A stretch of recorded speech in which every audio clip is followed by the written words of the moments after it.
እንደምን አላችሁ? በጣም የሚገርም ዜና ነው ይዤላችሁ መጣሁ። በጣም የሚገርም ስለ መካከለኛው ምስራቅ፣ ስለነ ኢራን፣ ስለ ኢትዮጵያ፣ ስለ ብዙ ነገር በደንብ እነግራችኋለሁ። ካሁን በኋላም ሌላ ቪዲዮ እጨምራለሁ።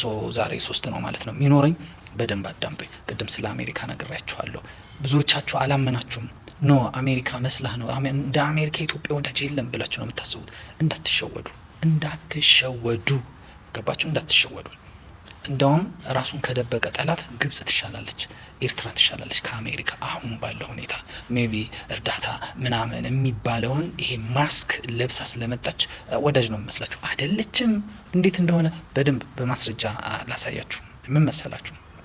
በአሁኑ ሰዓት እንግዲህ ቅድም እንዳልኳችሁ ሄርማን ኮሄን ባለፈው በ1991 ያዘጋጀውን ፕሮፖዛል ምን ብላለች? ባይላትራል ስትራክቸርድ ዲያሎግ ብላ አሁን አሻሽላ አዘጋጅተዋለች። አንድ ቀን ማን ነው ኤርትራ ወደ ትግራይ ክልል መሳሪያ ስትልክ ለምን ትልክ ያለሽ ብላ ተቃውሞ አታውቅም። ጽምዶ ነው ምናምን ሲቋቋም አንድ ቀን ተቃውሞ አታውቅም። ምንም ነገር አታውቅም። ዋይ ዝም ብላችሁ ያዙልኝ። ይሄ ለምን እነግራችኋለሁ በደንብ። ሌላ ደግሞ ልንገራችሁ። ወደ መካከለኛው ምስራቅ ደግሞ እንሂድ። አሁን ከኢራን ጋር በቃ ባለ በሌላ አቅሟ በቃ በእርቅ እንፍታው ብላለች። የምትፈልጊውን ነገር በቃ እኔ ከቻልሽ እንደዛ ቢሆን ይሻላል፣ በኒውክሌሩ ጉዳይ እንስማማ፣ ከዛ ውጪ በቃ ብላለች። አሁን ኳታር ላይ እየተናገሩ ነው። ካሁን በኋላ በመካከለኛው ምስራቅ አሜሪካ ጦሯን ይዛ ጉልበት አለኝ ምን ብላ የምታስከብረው ኃይል አለ ወይ ብትሉ ጦርነት ጨርሳለች። መካከለኛው ምስራቅ ላይ በቃ ከኢራን ነገሩን አክሽፏለች። የእስራኤል ግሬተር ኢዝራኤል የሚባል ነገር ቆሟል። ካሁን በኋላ እስራኤልና አሜሪካ በየቤቱ በየአረብ ስቴት ቤቱ ማለት ነው በር እያንኳኩ እንደምን ዋላችሁ እንደምን አደራችሁ ብለው የልምምጥ ግንኙነት ነው የሚኖራቸው እንጂ በጉልበት አይሆንም። ሜቢ የቴክኖሎጂ የበላይነትን በመጠቀም አዲስ የተጽዕኖ ሲስተም ካልፈጠሩ በስተቀር ቦምብ አፈንድተን ሚሳኤል ተኩሰን ምን አድርገን ኒውክለር ተጠቅመን የሚባል ነገር ኦልሞስት አሁን የለም። አሜሪካ ኒውክለር አላት፣ እስራኤል ኒውክለር አላት። እነዚህ የታጠቁት ኒውክለር ግን በመካከለኛው ምስራቅ ምንም ሊያመጣላቸው አልቻለም። እንዳያችሁት በቃ ቢያስፈራሩበት ምን ቢሉበት። ለዚህ ትልቁ ማሳያ ትላንትና ነው። ከትላንትና ወዲያ ሁሉም የአረብ ሀገራት እንደገና ከእስራኤል ጋር የአብርሃም ኮድን ማለት ስምምነት መፈጸም አለብን አለ። ሚኒንግ እውቅና ስጡ፣ በቃ ሰላም እናውረድ አለ። ምን ማለት ነው? ከአሁን በኋላ ከእናንተ ጋር ጦርነት በጉልበት የሚባል ነገር የለም፣ በሰላም አብረን እንኑር ነው። ኢራን ኦልሞስት ሁሉም ነገር እንደዘጋቸው ነው። ከአሁን በኋላ ቱርክም አትሰጋም፣ ማንም የሚሰጋ የለም። ያው ሳውዲ አረቢያና ዩናይትድ አረብ ኤምሬት ሙሉ ለሙሉ ለእስራኤል ኳታር ማለት እውቅና ለመስጠት ፍላጎት እንዳላቸው ተናግሯል። ዛት ሚንስ ተዘጋ ማለት ነው።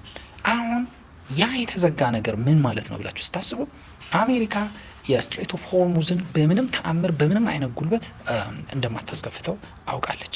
በኢራን እጅ ነው ያለው። ኢራን እንደፈለገች ነው የምትከፍተው፣ ከፍላ ነው በቃ የምታሳልፈው።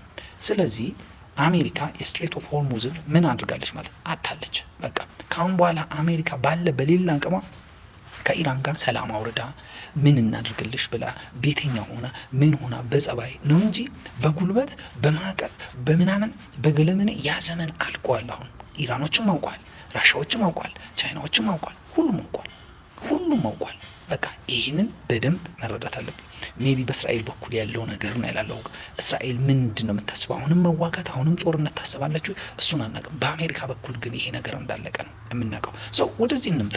አሁን ኤርትራ ማለት ለአሜሪካ ከግሪንላንድ ማለት 700 ቢሊዮን ዶላር እንክፈላችሁ ለነ ዴንማርክ ማለት እንክፈላችሁና እዛ ጋር በቃ ለደህንነታችን እንፈልገዋለን ነበር ያሉት። አይደለም እንዴ? ለብዙ አይነት ሚኒራሉ ምኑ ከቻይና የሚበልጡበት ሚኒራል ነው እዚያ ያለው።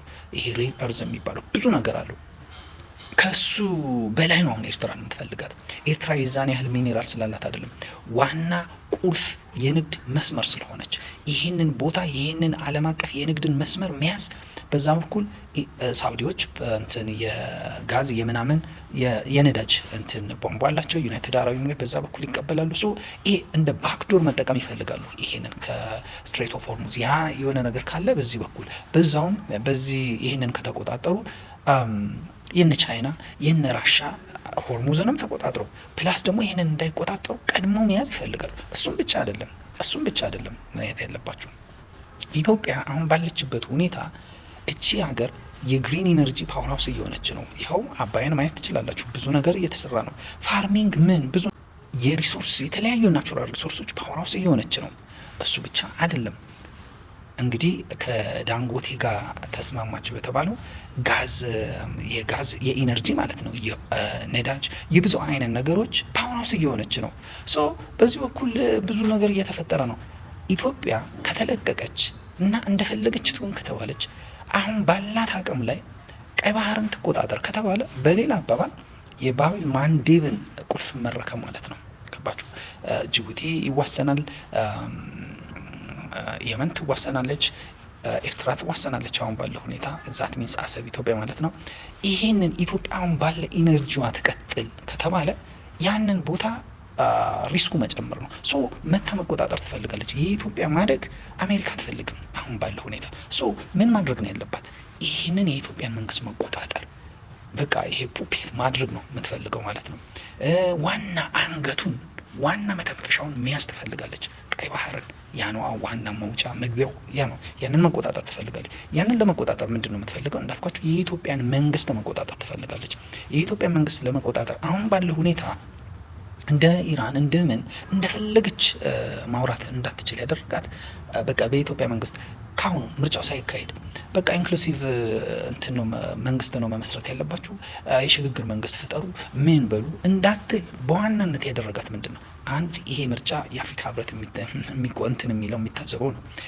የአፍሪካውያን ጉዳይ በአፍሪካውያን የሚለው ነገር በትክክል እሱ የሚያራምድ ነው። ከመካከለኛ ምስራቅ ኃይል ጋር ተጣልጣ ከአፍሪካ ጋር መጣላት አትፈልግም። አፍሪካ ማለት የአሁኑ ኢነርጂ አይደል፣ የወደፊቷ የብዙ ነገር ሪሶርስ የምትባል አህጉር ናት። ይህንን ማጣት ለነ ቻይና ለነ ራሻ መስጠት አትፈልግም። አንደኛ። ሁለተኛ ደግሞ የኢትዮጵያ መንግስት ዋቴቨር ባለፉት 3-4 አምስታት በየተራራ በየሸለቆ እየወረደ ምን ያለ የውጊያ ስልትን ወይ የውጊያ አቅሙን የጨመረ ሰራዊት ያለው ከነ ራሻ ከነ ምናምን ብዙ መሳሪያዎችን ያገኘ እየተጠቀመ ያለ ይህንን ሰራዊት ይዛ ዘላ ገብታ የሽግግር መንግስት ኢንክሉሲቭ ገቨርንመንት ልትል አትችልም። ሶ ማስክ ለብሳ ነው የምትመጣው። ማስኩ ምንድን ነው? ግብፅን ትጠቀማለች፣ ኤርትራን ትጠቀማለች። ኤርትራ ማለት ኢሳያስ ማለት ማስክ የለበሰው ውሸታም ዋና የአሜሪካ ተላላኪ ማለት ነው። ነገር ግን አሜሪካ በኢሳያስ ታምናለች ማለት አይደለም። ይህ ሰውዬ አርጅቷል። አንደኛ እንደፈለገ የሚታዘዝ ሰው አይደለም። የአሜሪካንን ጥቅም ግን ያስከብራል። ማን ቢሆንላት ደስ ይላታል? ህወሓት ቢሆንላት ደስ ይላታል። ህወሓት እንዲሆን ደግሞ ምን ብታገኝ ደስ ይላታል? ህወሓት እንዲሆን ደግሞ ህወሓት ወልቃይትን ቢይዝ ደስ ይላታል። ለህወሓት ወልቃይትን መያዝ ማለት ሙሉ ሳምባውን መቆጣጠር ማለት ነው። አሁን ባለበት ሁኔታ ህወሓት ማለት በኤርትራ ሳምባ የሚተነፍስ ማለት ነው። ኤርትራ በሰጠችው ገመድ ልክ የሚሄድ ማለት ነው። ያኔ ግን ወልቃይትን ከያዘ ማለት ፍሪ ማለት ነው። በቃ እንደፈለገ አክሮባት እየተገለባበጠ የፈለገውን ነገር ማድረግ የሚችል ማለት ነው። ኤርትራን መውጋት ይችላል። ኢሳያስን ሊገለብጥ ይችላል። ብዙ ነገር ሊያደርግ ይችላል። ሶ